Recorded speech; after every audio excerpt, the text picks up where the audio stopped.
Apakah artinya atau maknanya sebuah kemerdekaan yang cuba ditanamkan kepada generasi muda yang ada pada hari ini? Apa maknanya? Kita Muslim, pertama jiwa kita merdeka. Sama ada negara kita dijajah ataupun tidak dijajah, jiwa Muslim sentiasa merdeka. Ia tidak pernah bergantung dengan pembebasan tanah airnya untuk menjadikan jiwanya merdeka.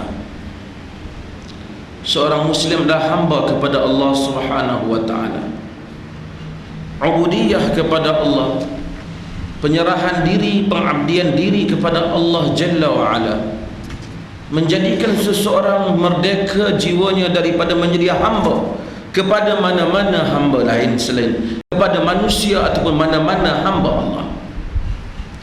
Inilah yang disebut oleh Rib'i bin Amir yang selalu kita sebut. Apabila Rib'i membawa mesej Islam ke Parsi, dia menjawab persoalan yang ditanya oleh pemimpin Parsi tentang tujuan kedatangan tentera Islam. Rib'i menjelaskan, Allahu bata'athana linukhrija man sya' min ibadatil ibad ila ibadatillahi wahdah, min jawril adyani ila adilil Islam, wa min dhiqid dunya ila si'atid dunya wal akhirah.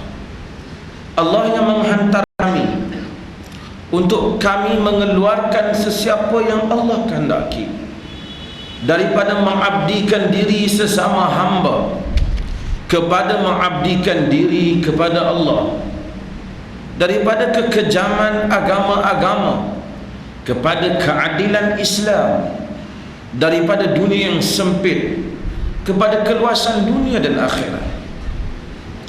Islam yang luas, Islam yang memerdekakan makna pengabdian diri manusia. Manusia ini sama ada ia menjadi hamba kepada Allah ataupun menjadi hamba kepada selain daripada Allah.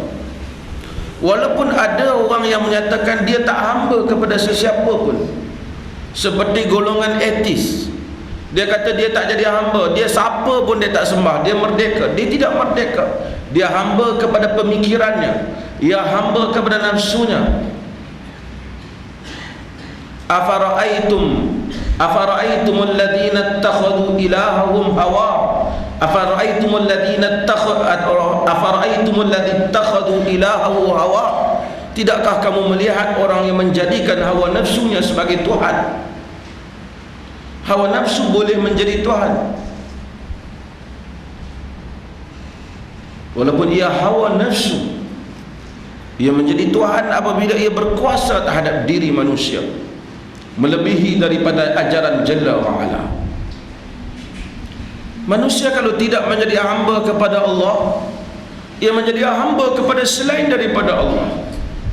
Mungkin hambanya, Tuhannya adalah artisnya, ataupun Tuhannya adalah mana-mana idola yang ia puji sehingga ia mengikut selangkah demi selangkah, ataupun pemimpin-pemimpin yang ia puji sehingga ia mengikut selangkah demi selangkah, sekalipun ternyata telah menyanggahi Allah dan Rasulnya sallallahu alaihi wasallam.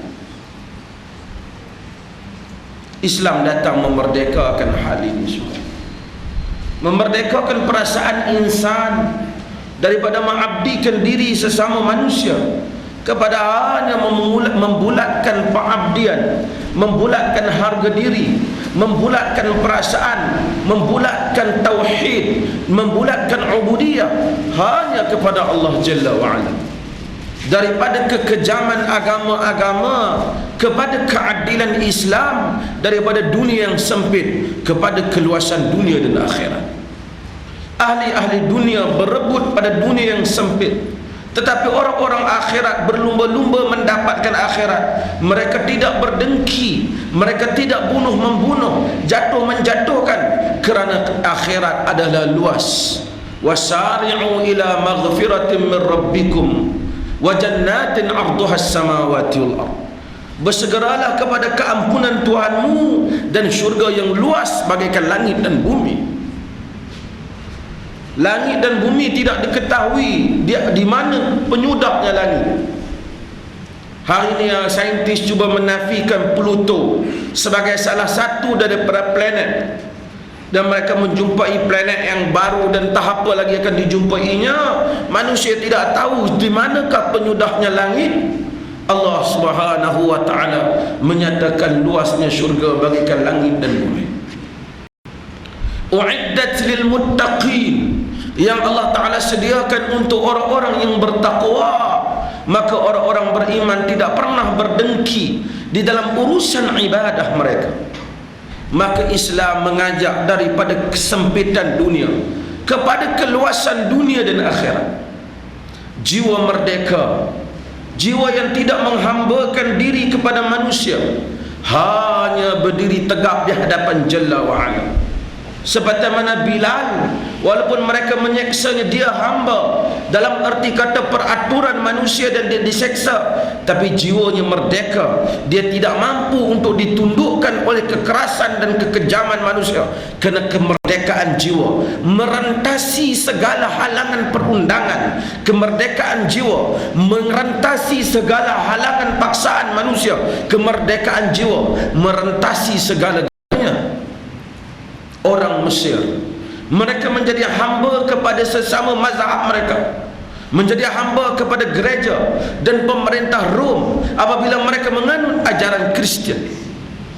Apabila Islam datang, Islam memerdekakan mereka.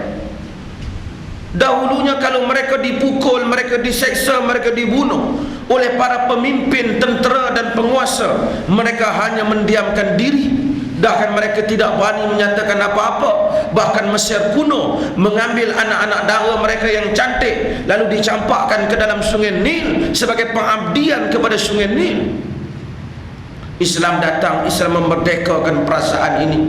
Manusia abdi kepada Allah, tidak ada sungai dan tidak ada pemerintah. Apabila Amr bin As, anaknya berlumba dengan anak orang Qibti yang dahulunya adalah merupakan rakyat bawahan, apabila Amr bin As yang merupakan gubernur, apabila berlumba dengan anaknya, berlumba dengan orang Qibti, dan anaknya memukul orang Qibti itu, orang Qibti itu membawa aduan ini kepada Umar bin Khattab radhiyallahu anhu. Padahal Qibti ini dah lama dah diseksa lebih daripada itu, tetapi bila Islam datang, mereka terasa nak mengadu, kerana mereka rasa di bawah Islam ini merdeka. Dahulu kena bunuh pun tak apa, tapi bila Islam datang kena pukul hanya 2-3 rotan, dah nak mengadu kepada khalifah di pusat yang mengambil masa begitu jauh perjalanannya untuk diadukan. Umar bin Khattab menghantar surat kepada Amr bin As dan menyatakan, ya Amr, matasta'badta qauman wa qad waladatuhum ummahatuhum ahrara. Wahai Amr, bilakah engkau telah menghamba abdikan manusia sedangkan ibu mereka melahirkan mereka dalam keadaan merdeka. Kemerdekaan jiwa diberikan oleh Islam. Kemerdekaan jiwa diberikan oleh Islam apabila menguasai wilayah-wilayah. Tidak seperti kufar, apabila mereka mengasuki sebuah wilayah, mereka menghamba abdikan wilayah itu, mereka menekan wilayah itu dan menindas penduduknya. Tetapi Islam apabila masuk ke wilayah India, ia memberikan tamadun kepada bangsa India. Apabila ia masuk ke dalam wilayah-wilayah Arab, ia memberikan tamadun kepada bangsa Arab. Islam tidak pernah menghantar surat supaya pemerintah meletak jawatan, tetapi ia menghantar surat seperti surat Rasul, min Muhammad Rasulillah ila azimir Rum, salamun manittaba'al ala manittaba'al huda, aslim taslam yu'tikallahu ajra marratain. Daripada Muhammad Rasulullah kepada orang besar Rom, salam sejahtera kepada sesiapa yang mengikut petunjuk Islamlah, nescaya kamu selamat, nescaya Allah memberikan kepadamu 2 balasan pahala, yakni pahalamu dan pahala rakyatmu. Islam yang merdeka, Islam yang memerdekakan manusia. Maka di wilayah-wilayah yang dimasuki oleh Islam, Islam telah memberikan tamadun kepada mereka. Hasil tamadun yang ada di India warisan daripada Islam. Tamadun yang dikuasai oleh Eropah adalah warisan daripada Islam. Sehinggalah Islam itu lemah. Mereka berpecah belah. Mereka meninggalkan ajaran. Mereka menjadi pak turut kepada aliran pemikiran mazhab yang tidak mempunyai asas-asasnya. Lalu orang Islam bercampur baur khurafat, bercampur baur dengan kesesatan. Mereka seperti yang disifatkan oleh Nabi SAW, fihi dakhal atau dakhan, bercampur aduk. Yastannuna bi ghairi sunnati wa yahtaduna bi ghairi hadi. Mereka itu bersunnah bukan sunnahku, dan bertunjuk bukan dengan petunjukku. Lalu kita menjadi umat yang lemah. Kita dimasuki oleh penjajah. Penjajah memasuki wilayah-wilayah Islam dan membagi-bagikannya. Mereka memasuki Indonesia. Bayangkan Indonesia yang besar boleh dikuasai oleh Belanda, Holland yang begitu kecil di dalam petanya. Tetapi Indonesia yang besar dapat ditawan oleh Belanda, dan rakyat menjadi tali barut Belanda. Jepun masuk ke tanah Melayu, orang Melayu ada yang menjadi tali barut Jepun. Seperti mana British masuk dan ia ada yang menjadi tali barut kepada British. Dunia Arab juga demikian. Itali memasuki beberapa negeri.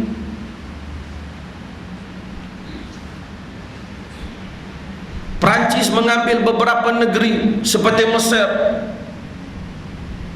British mengambil beberapa negeri seperti Jordan, Palestin. Semua negeri-negeri ini ditawan oleh orang-orang kafir, yang semua pengetahuan kekuatan senjata itu diambil dari orang Islam. Mereka bukan saja menawan orang Islam, tetapi mereka menaburkan pemikiran buruk mereka. Mereka tahu umat ini umat yang bangkit. Ia tidak boleh dimusnahkan dengan senjata, lalu dia mesti dimusnahkan jiwa dan perasaan mereka. Hati nurani Islam mereka mestilah dipadam. Perasaan Islam mereka mestilah dipadam. Lalu dalam yang paling berjaya dalam semua ini ialah British. British mempunyai pusat kajian yang lengkap. British melancarkan Al-Ghazwul Fikri, melancarkan serangan pemikiran kepada umat Islam. Demikian juga beberapa penjajah yang lain mengikuti jejak langkah barat ini, lalu diimport, diekspor masuk ke dalam dunia Islam, perkara yang tidak pernah dikenali di dalam umat Islam ini. Lalu mereka menjadi umat yang berubah. Mereka dimerdekakan pada zahirnya, tetapi tidak lagi merdeka jiwa mereka. Inilah hakikat kita.